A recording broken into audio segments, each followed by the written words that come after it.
এখন social media খুললেই দেখা মিলছে আম্বানি ফ্যামিলি বিয়ের চর্চা খুব তুমুল চর্চায় চলছে।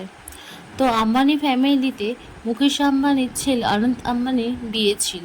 সেখানে বিভিন্ন বলিউডের তারকা এবং টলিউড থেকেও তারকা ছিল, এছাড়া হলিউড এবং বিভিন্ন ইন্টারন্যাশনাল থেকে বিভিন্ন সেলিব্রিটিরা এই বিয়েতে আসতে দেখা গিয়েছে। তো বিয়েবাড়ির মূল আকর্ষণ মানে খাবার দাবার।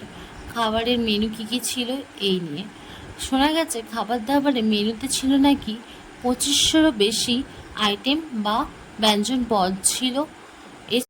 এছাড়াও আমাদের দেশের বিভিন্ন শহরের বিভিন্ন বিখ্যাত শপ বা দোকানগুলো থেকে চাট কাউন্টার ছিল এবং ছিল ফুচকা। তো ফুচকা মানে মাস্ট, আমাদের বাঙালিদেরও ফেভারিট। এখন তো ফুচকা হচ্ছে ইন্টারন্যাশনাল লাভার হয়ে গেছে, সবাই পছন্দ করছে ফুচকা জিনিসটা, এমন ব্যাপার।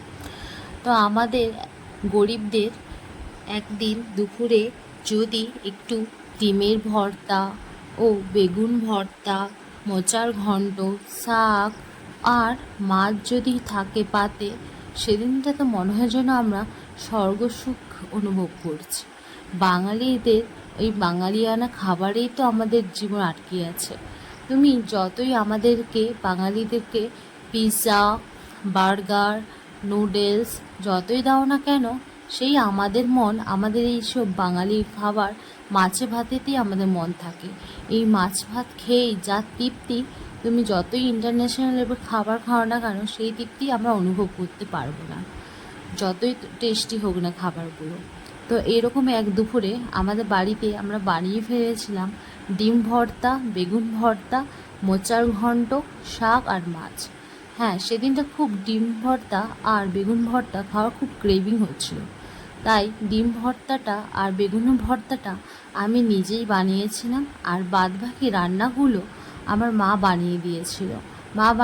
এখানে শাক আর মোচার ঘন্ট, আর বানিয়েছিল পাতলা করে মাছের ঝোল, যেটা হচ্ছে আমাদের বাঙালিদের ফেভারেট।